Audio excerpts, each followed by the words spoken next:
Okay, straight into getting this front suspension fitted. A quick shout out to Neil who came in to help me. We built the bar half for him for a couple of years ago, so yeah, really grateful for his help. And we've got Bella back in the workshop. So here, me and Neil are just supporting the beam in the correct position, and Bella's threading the big M12 bolts in.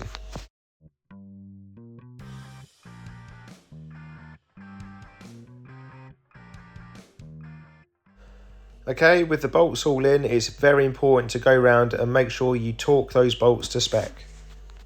Next up, I'm fitting the steering box.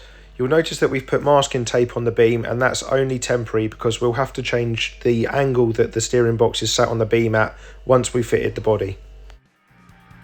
Right, onto the back, we're popping the gearbox in with it still mounted to the engine stand. It just supports the weight and makes it a little bit easier.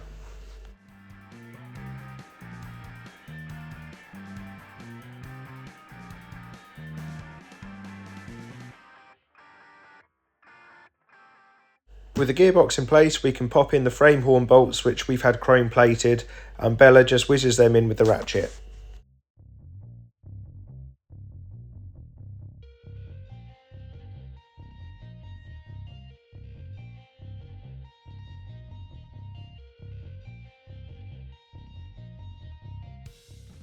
Right, with the gearbox fully bolted in, we can remove the engine stand. And whilst Bella's doing that, I can install the clutch cable, earth strap, and the front gearbox mount.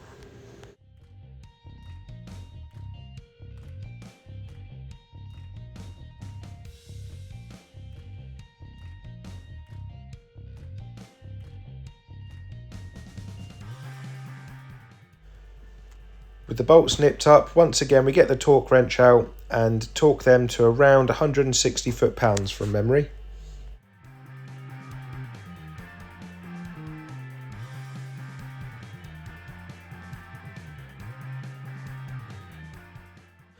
Right, now we can turn our attention to the rear suspension. I've built up the spring plates with the uniball joints, and we can now fit them in place and bolt them to the axles. The reason we've gone with a uniball type spring plate is because our suspension is now provided by the coilovers. So this car now has no torsion bars whatsoever, and everything is tunable corner to corner.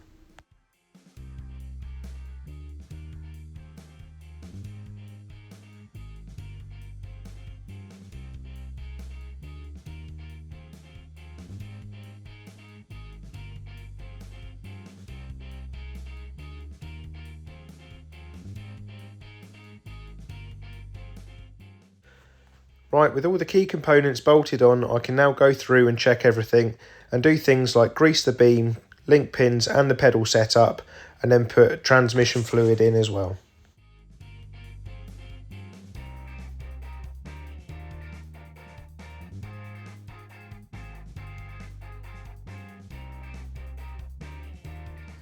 Okay, so someone had messaged me to say I'd fit the anchor shifter the wrong way around. I hadn't seen one fitted to a car before, and yeah, having looked at their Instagram page, I have got it fitted the wrong way around, so I'm a bit of a numpty, but I'll flip that round now.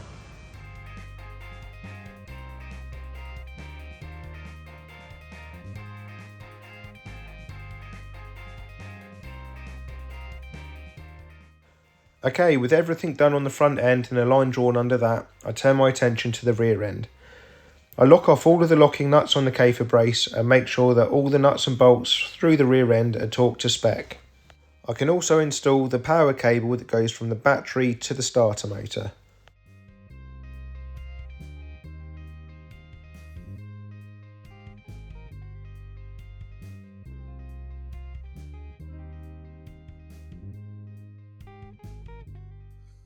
Okay, so it's the chassis 99% finished now, so I thought I'd do a bit of a walk around and show you guys what's going on.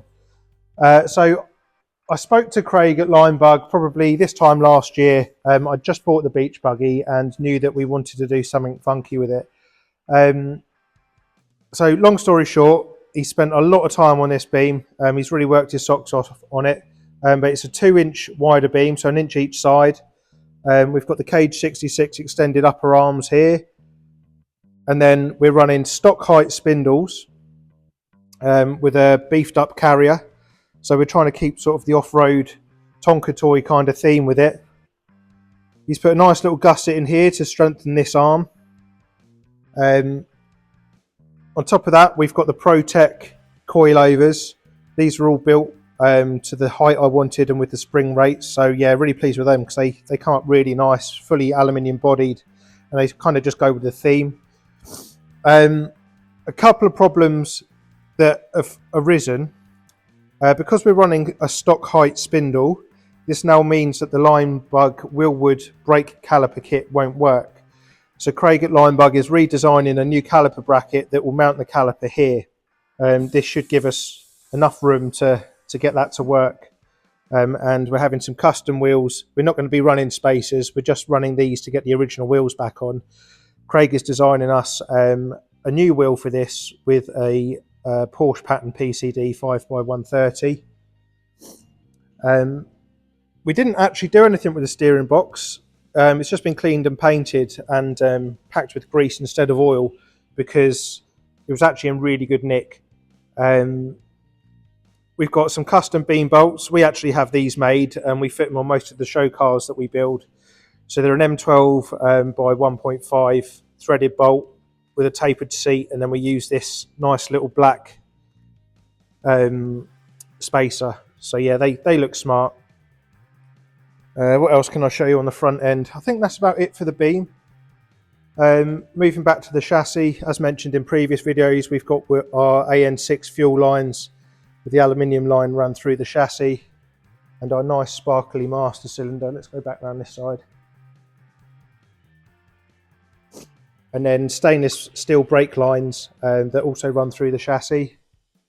Fully refurbished pedals, they've come out really nice, again using countersunk washers and bolts. Nice bit of custom paintwork along the spine. Unfortunately, you won't see a lot of that because obviously you'll have the seat that mounts here. Nice anchor shifter, and we're running, because it's an early floor pan, it's got an early style handbrake. So we've got the handbrake here, but the cables actually come out at the front, and then there's a big push rod that operates that. We're just trying to get hold of a cover for this. And again, because it was an early floor pan, it's got this different pressing at the back, and I wanted to keep that. So these are new floor pan halves, but I let them in through here just so we could retain this pressing. So I think that's quite a nice feature to keep hold of. So yeah, moving to the back, well, again, we've got our custom paint down this side, different to the other side. And we've got the splitty gearbox that was rebuilt by John Walklet. The Buggy originally came with that, and it's running reduction boxes to really get the back end jacked up. We've got our Cool Ride Customs brace bar kit, 5 bars. We welded that in pretty early, so this was just a case of fitting these back up. Again, we've got our AN6 fuel lines. The aluminium line comes out the tunnel here, and then we've got a flexi to a hard line system on the engine. Throttle cable, this was how it was on the original Buggy. We've got this little funky linkage here, but what I think I'm going to do is get a conduit and make a bracket to hold it all into place. Obviously we've got a little battery mounted in here, so we welded in a tray to begin with back when we started the project, and then we'll have that power cable over to the high torque starter motor, and then the whole loom, the whole Buggy will be powered from this point. Again, our ProTech shocks, custom made, looking really smart. Again, running our custom bolt setup for the shock mounts. We're going to use this setup, try and have a few other bolts made for this, just to make sure that that theme carries on throughout. In fact, we've even got little M4 ones here that hold down the transmission cover. And then, yeah, Limebug made this uniball setup for us with our logo cut into it. And this spacer between the reduction box and the spring plate, this was the original setup, just to keep this all in line. But obviously Craig has remade these spring plates for us, and they look pretty funky. And again, same with the rear brakes. Unfortunately, Craig's setup didn't work with this because we've got this big reduction box here. So he's actually 3D scanned this and designed a whole new caliper bracket for this. So hopefully we'll see those soon. Then moving back to the engine, we've got our custom Sebring style exhaust made by Overkill Performance. Dave's done a lovely job of that. The 356 engine, that was fully rebuilt by Bruce Engineering. It's been completely detailed. Again, a bit of custom paint on the rocker covers and the oil filter housing. So this is now from memory like a 1720cc engine. Bit of a uprated cam in it, but mostly a stock rebuild. And we're using AN fittings throughout this as well with hard lines. So it's kind of a bit of an OEM plus feel about that. These would have all been hard lines from standard, but we've just gone with the black and the aluminium finish just to keep it looking smart. So I think that pretty much covers us on the chassis. There's obviously a lot going on, but actually it's not all that complex compared to some of our builds. So yeah, I think we're pretty much ready now to pop the wheels on and we'll get the body on.